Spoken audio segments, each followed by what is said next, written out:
Kalau misalnya kalian bingung kenapa make aku kayak gini, ini karena aku baru selesai pemotretan. Ada bunga-bunga baru yang harus aku foto, jadi yeah, that's that. Beberapa hari ini aku sering pantengin Instagram dan YouTube kan, dan SFM juga ada banyak orang-orang yang sering komen di foto model dengan sangat tidak masuk akal, and it actually pissed me off so bad that I gotta make this video. Aku nganggap bahwa saat kamu menghakimi seseorang dan kamu pengen bilang ke dia bahwa ada sesuatu yang salah dengan dia dan harus diperbaiki dengan segera, kalau tidak nanti bisa membahayakan dirinya dia.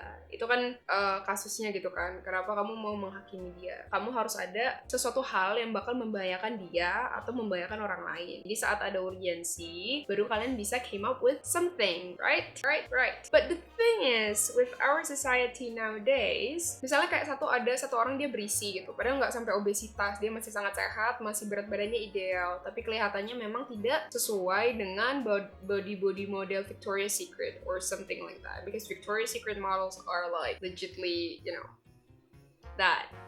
You know what? Tapi kayak ada beberapa orang yang emang lebih berisi dari mereka dan tidak sekurus mereka. Udah deh, pasti komen-komen kalau misalnya kita tiba-tiba pakai baju yang kebuka dikit gitu ya, yang orang-orang yang agak berisi ini, terus ngepost di Instagram atau SFM or like even make a video in YouTube. Pasti orang-orang di Indonesia nih yang kayak komen abis-abisan kayak, lo sadar gak sih lo gendut? Do you know what is gym? Do you know, why don't you go to the gym? Like, it's so fucking disgusting. Like what guys? Like, why? First of all, I don't see anything wrong in being a bit chubby or being a bit, kayak lebih berisi dan maksudnya tidak sepantaran dengan orang-orang Victoria's Secret model yang kalian harapkan gitu kan untuk menjadi model.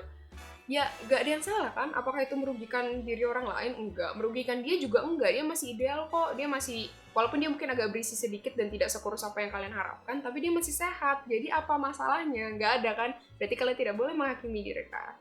Yang kedua, kalau misalnya dia obesitas atau kelebihan berat badan yang berlebihan gitu, dan emang satu, udah ada masalah dong, itu membahayakan dirinya dia. Yang kedua, it could also be dangerous if like they have kids or so. Mungkin dia nanti membahayakan nyawanya karena obesitas. Itu kan juga kasihan anak-anak yang ditinggal dan segala macam. Jadi kalian boleh dong mempresentasikan sebuah solusi untuk mereka. Benar.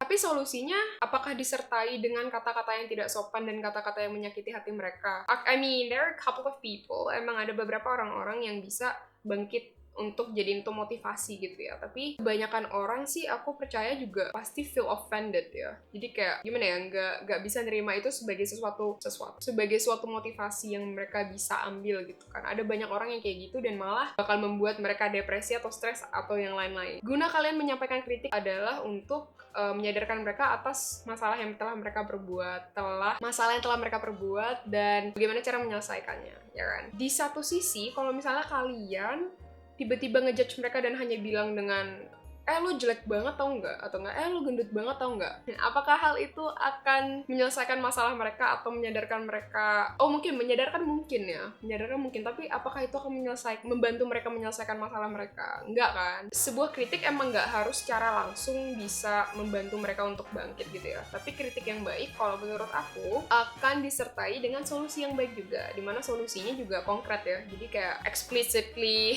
bisa dilakukan oleh sang yang disebut, orang-orang yang disebut itu. Dan kalau misalnya kayak di luar daripada itu ya, if you're not willing to help them, dan udah jangan disentuh lagi orang-orangnya gitu loh. Terlalu kasihan tau nggak kalau misalnya kalian ngejudge mereka buat something that they're not doing wrong gitu loh. Di satu sisi sih aku nyaranin kalian just keep it to yourself, saat dia nggak ngerugiin kamu atau ngerugiin orang tua kamu atau ngerugiin orang-orang terdekat kamu, ya that means it's their business, it's none of your business. So don't fucking hand to their business and then kayak sok-sok jadi pahlawan dengan nge-komen kayak gitu tuh kayak it makes you look very very fucking dumb to judge people like that. I think it's very irritating at some point, and I just, I make this video because I want you guys to really, I don't know, just, people keep complaining about orang di mana-mana dan segala macam. Ayolah kita berbuat damai dan segala macam, kayak you can't even make peace in your own inner circle. How the fuck would you ever participate in making it in the wider circle. Like, no. Okay guys, so if you really want to make peace, then start from the inside. Saling bergandengan tangan dan segala macam itu. That's how you do it. Honestly, even though it sounds pretty cliche, but that's how you do it. So yeah guys, that was it. That was kind of a very short opinion about judgmental society that we are facing right now. Thank you so much for watching this video. Remember to subscribe to my channel, and yeah, and you know, stay tuned because I'm going to hold a giveaway. Probably 3 or 4 days from now, I'm going to post the video. And yeah, live long and prosper, people. Remember to always love each other. Don't judge other stuff from people like and yeah, until next time, live long and prosper, people. Bye.